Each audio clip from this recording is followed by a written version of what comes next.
ડોલ કઈ લાઈનમાં લખ્યું હતું એ પણ આપણે શીખી ગયા હતા. આજે આપણે નવા બીજા બે લેટર શીખીશું.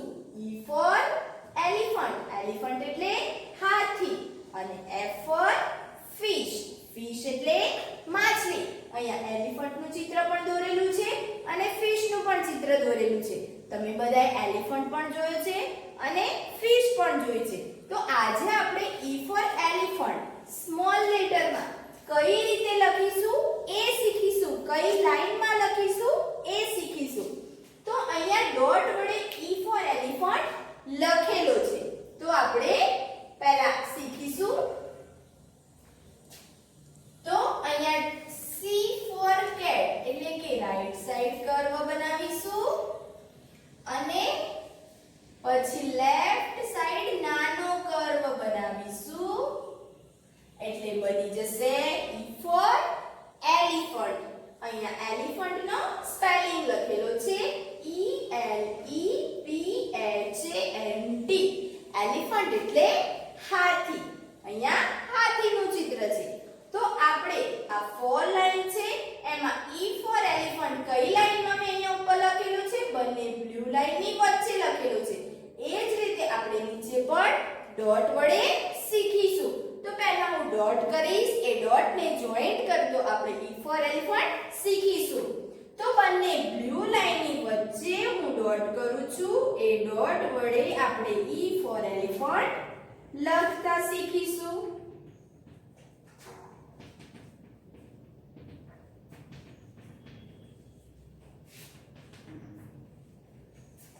બંને બ્લુ લાઈનની વચ્ચે આપણે પહેલા રાઈટ સાઈડ કર્વ બનાવીશું પછી લેફ્ટ સાઈડ નાનો કર્વ બનાવીશું. E for elephant. બંને બ્લુ લાઈનની વચ્ચે રાઈટ સાઈડ કર્વ બનાવીશું પછી લેફ્ટ સાઈડ નાનો કર્વ બનાવીશું. E for elephant.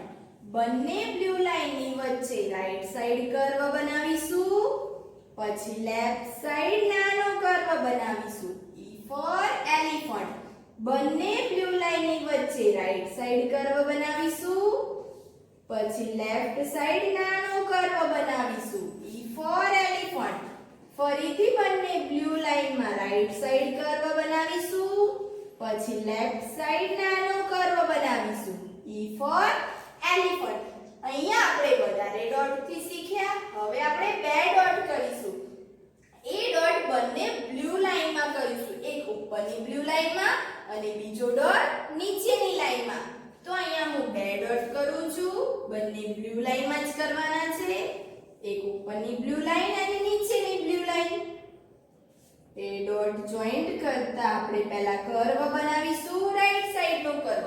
તો બંને બ્લુ લાઈનમાં આ બંને ડોટ જોઈન્ટ થાય એ રીતે રાઈટ સાઈડ કર્વ બનાવીશું પછી લેફ્ટ સાઈડ નાનો કર્વ બનાવીશું. E for elephant.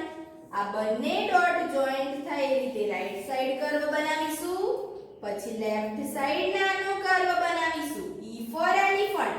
ફરીથી બંને ડોટ જોઈન્ટ કરીને રાઈટ સાઈડ કર્વ બનાવીશું પછી લેફ્ટ સાઈડ કર્વ બનાવીશું. E for elephant. ફરીથી બંને ડોટ જોઈન્ટ કરીને રાઈટ સાઈડ કર્વ બનાવીશું પછી લેફ્ટ સાઈડ કર્વ બનાવીશું. E for elephant. બંને ડોટ જોઈન્ટ કરતો રાઈટ સાઈડ કર્વ બનાવીશું પછી લેફ્ટ સાઈડ કર્વ બનાવીશું. E for elephant. અહીંયા આપણે બે ડોટ થી શીખ્યા. હવે આપણે જાતે શીખીશું. યાદ રાખીશું કે E for elephant કઈ લાઈનમાં લખીશું.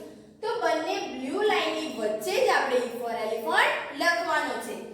તો પહેલા આપણે બંને બ્લુ લાઈનમાં રાઈટ સાઈડ કર્વ બનાવીશું પછી લેફ્ટ સાઈડ નાનો કર્વ બનાવીશું. E for elephant.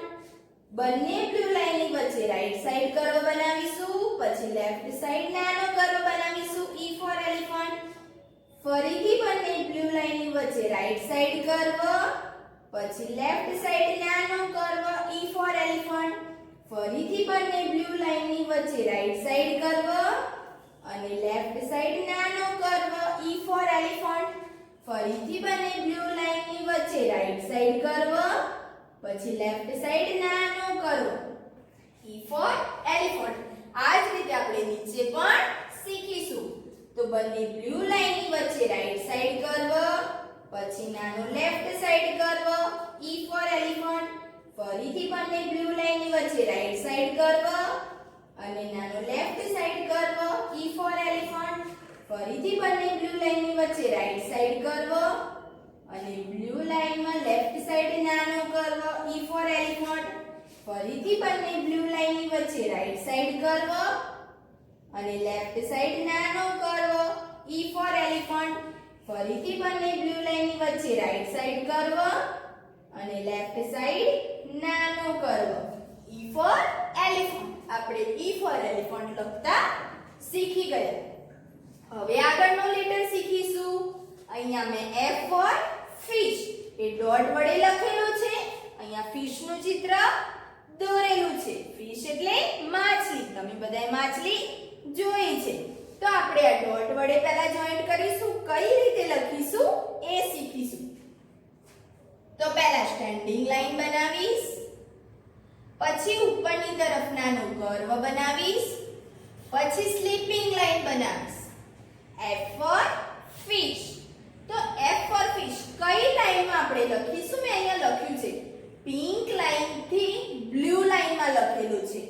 આ ફિશ નો સ્પેલિંગ લખેલો છે FISH, ફિશ એટલે માછલી.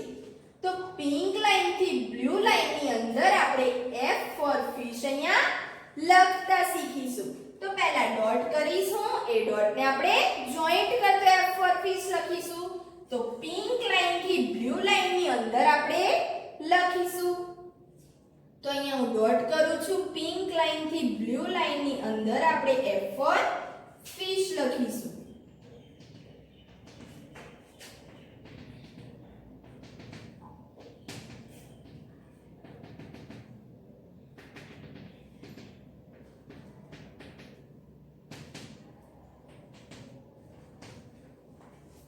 તો આપણે પિંક લાઈન થી બ્લુ લાઈન સુધીમાં આપણે પહેલા સ્ટેન્ડિંગ લાઈન બનાવીશું, પછી ઉપરની તરફ નાનું કર્વ બનાવીશું અને બ્લુ લાઈનમાં સ્લીપિંગ લાઈન બનાવીશું. F for fish.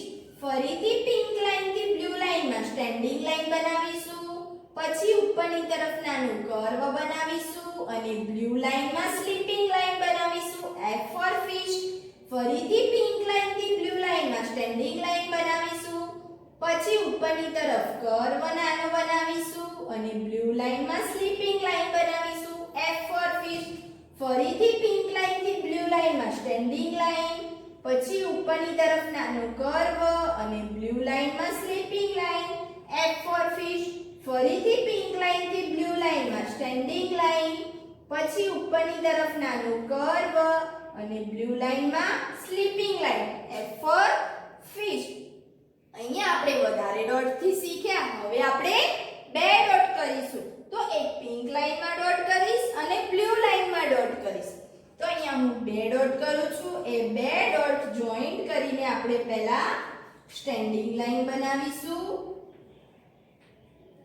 અને પછી ઉપરની તરફ કર્વ બનાવીશું, પછી સ્લીપિંગ લાઈન બનાવીશું. એટલે F ફોર ફિશ બની જશે.